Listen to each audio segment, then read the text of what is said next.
What's good, everybody? It is your boy 5 Wars Deep. Welcome back to the channel. Welcome back to the 2K5 Falcons franchise. We are getting ready for Super Bowl 40. It's been a few weeks.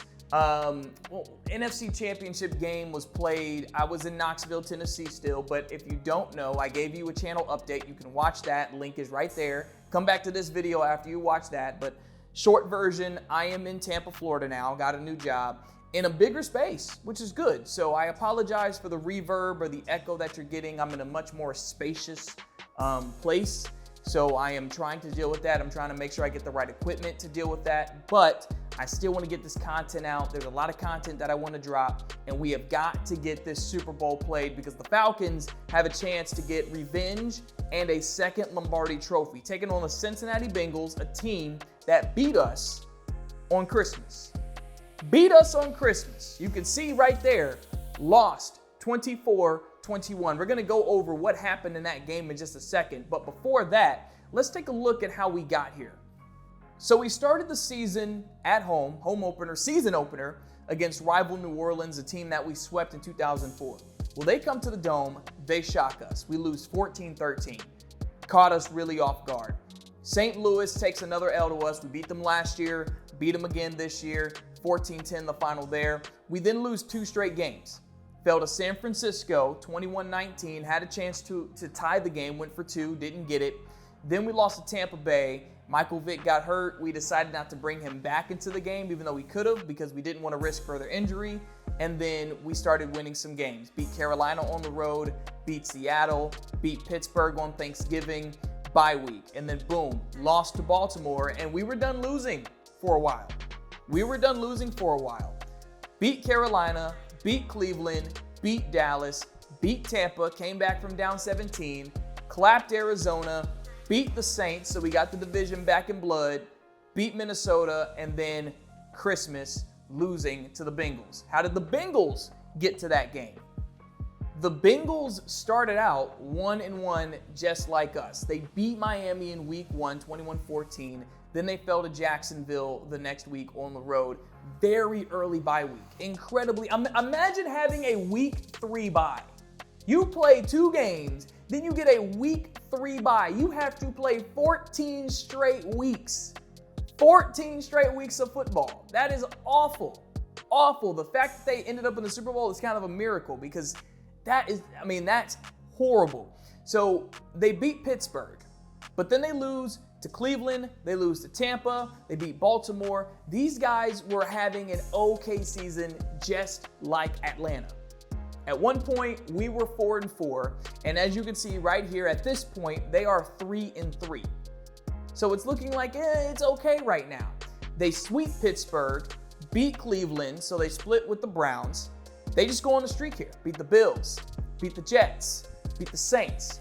Then they lose their streak. They lost to San Diego at home, beat the Patriots, who went 2-14. Why did they go 2-14? Because they traded Tom Brady. They're stupid. Tom Brady is now the quarterback of the Arizona Cardinals in this universe. I can't explain why. It is what it is. They lose to Carolina, lose to Baltimore, and then they beat us on Christmas. So real quick, so here's what happened on Christmas Day. We're going to start with the opening kickoff. The opening kickoff, Matthew McGuire with the spin move down the left sideline. He was gone. Nobody was going to catch him. 7-0 right out of the gates. We then have to punt. Bengals get the ball back, drive down the field, running the ball down our throats, pass, caught, touchdown. Then we make a play on defense. We start making plays, strip sack, we recover, we end up scoring a touchdown with Warwick Dunn. Now we really need a play on defense, okay? We really need another play.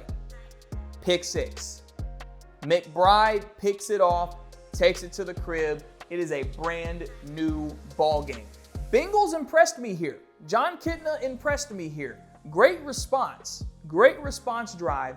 Led to a field goal, so we're down 17-14. First play of the second half. Very first play of the second half. It's Michael Jenkins taking it all the way. Gone, brother, gone. The brother was gone, and I'm thinking maybe we got a chance. Maybe we can pull this out after a sluggish first quarter. No, we cannot. Rudy Johnson ran right around the defense and took it all the way. So we go to the fourth quarter, and the Falcons do have another shot at taking the lead, maybe tying with a field goal. Touchdown, of course, would win it because we don't give up touchdowns in the last minute like that. That's not what we do. We go down the field. We are in striking distance. And all of a sudden, Michael Vick is picked off at the 1 yard line. The 1 yard line. And we lose. 24-21. The Bengals stole Christmas. The Bengals stole Christmas. So we get to the playoffs. They beat Jacksonville. Then they beat Miami. And then they surprised everybody. This was the shock of the century. These guys were like the 3 or 4 seed, okay? They were like the 3 or 4 seed. Had to go on the road for the divisional round. Had to go on the road for the AFC Championship game. And they beat the dang Colts. They beat the Colts, the team that was on fire the whole season. The Colts were literally the best team. They were the best team this year. And they lost at home to the Bengals, 30-24. I really thought it was going to be a Falcons-Colts rematch. And instead, the Bengals, ever since beating us on Christmas, have caught fire. And you can see, they're pulling these games out. They won this game by 4. They won this game by 1. They won the AFC Championship by 6. They're pulling these games out. They're just finding ways to win right now. So they are a very difficult team to beat at this particular part of the season. As for us, we got the 2 seed, so we had the bye in the wild card round. Then we hosted Minnesota. Incredibly dramatic game. I've already gone over that, but if you want to watch the entire game, there's a link right there. Had to win it in overtime. Spoiler alert, we had to go to overtime. And then Seattle, we own the Seahawks, okay? We have played Seattle now 4 times in this series. 4 times. And every single time, we beat them. We beat them. We beat them twice last year, including in the NFC Championship, and we beat them again this year in the NFC Championship. We own Seattle. They owe us a Father's Day card this year. I expect Matt Hasselbeck and Sean Alexander to send Michael Vick and the rest of that Falcons team a Father's Day card and wish us a happy Father's Day because we sun them every single time. Every time. So you already know what the Falcons regular season stats are, and if you want to see the regular season recap, go ahead and look at that link right there. I just put it at the top of your screen. So here are the Bengals regular season stats. John Kitna, their quarterback, 320 of 519, 4,032 yards, 33 touchdowns, 15 interceptions. Pretty good year. Pretty good year for the veteran man out of Central Washington. Oh my God, I thought Joe Burrow had it bad. But 58 sacks?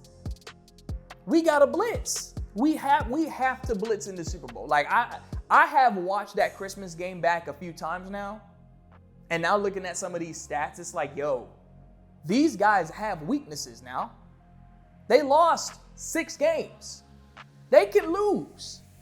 We got to get to the quarterback. It's going to be difficult to do that, though, if we can't stop Rudy Johnson. He ran for over 1,100 yards this year, averaged almost 4 yards per carry.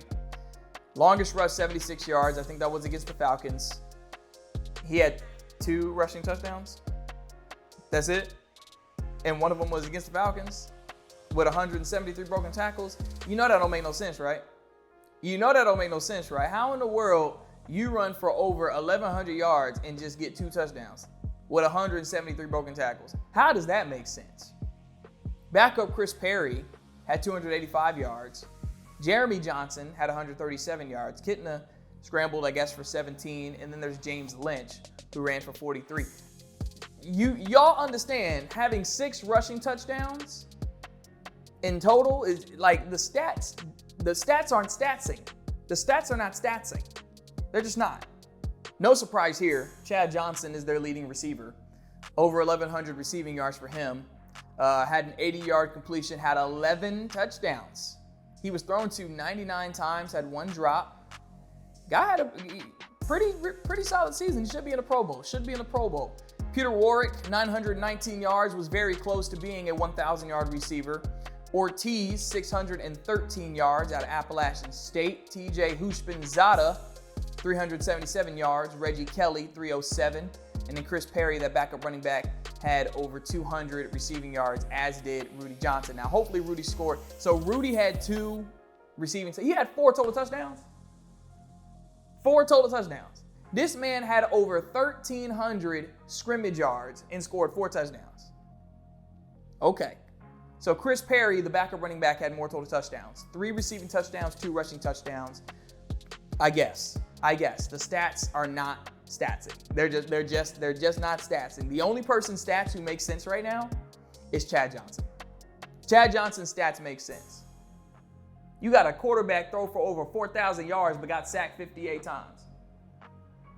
You got a running back ran for over 1,100 yards, broke over 170 tackles, only scored 2 touchdowns. This team is interesting.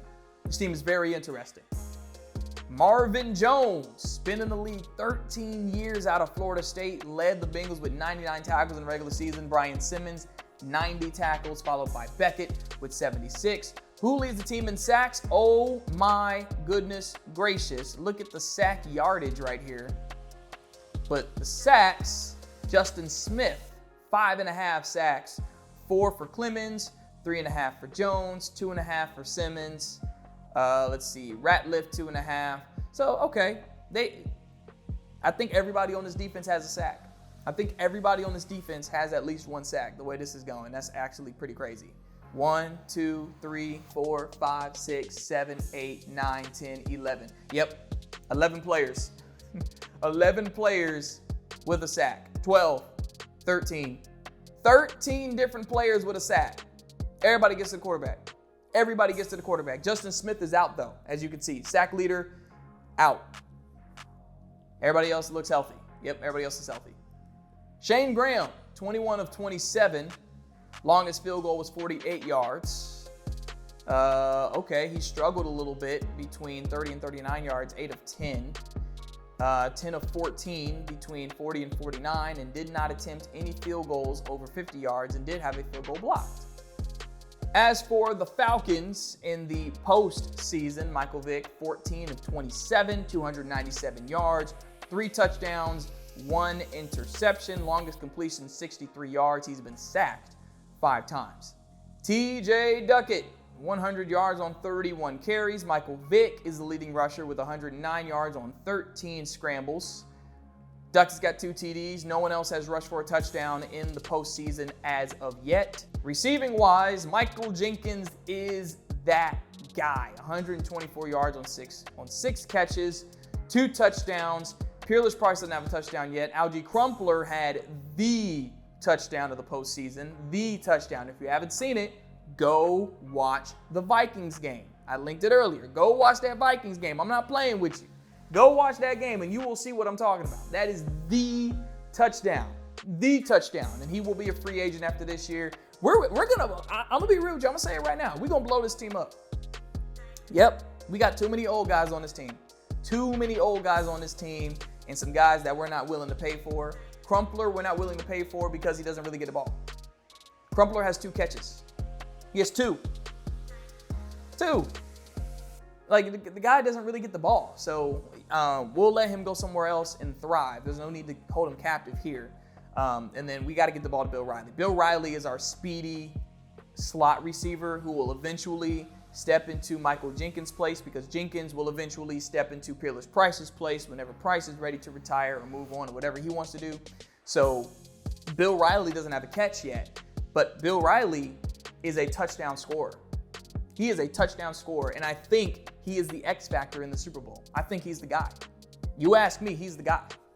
Defensively, Ellis Johnson, no surprise here, is our sack leader. I think he had 13 in the regular season. He's already got 2 in the postseason. Coleman has a sack. Hayward has a sack. Our tackles leader is Keith Brooking with 5. Bob Sanders also has 5. D'Angelo Hall with 4. And then we got this brother. Well, he's not a brother, but we got this guy, Jay Feely, 0 for 2 on field goals. 0 for 2. He the reason we had a heart-wrenching, heart-pumping, whatever you want to call it, blood pressure-raising game against the Vikings. Him. Because he 0 for 2 on field goals. Will he come back next year? Chances are not looking good. Chances are not looking good. So that's it. That's it. That's your preview for the Super Bowl. Bengals, Falcons, one more again. This time for everything. It's for everything. We're going to do it big too. We're going to premiere it live. We are going to premiere it live on Friday. Today's Thursday. Okay, today is Thursday. Friday, tomorrow. If you're watching this Friday morning, come on back tonight. Premiering live, 7 p.m. 7 p.m. This game premieres live. Watch it with me. I will be there in the chat watching the game. Watch the game with your boy. It's going down. Bengals, Falcons for the Lombardi Trophy. Until then, it is your boy 5 Wars D. One love.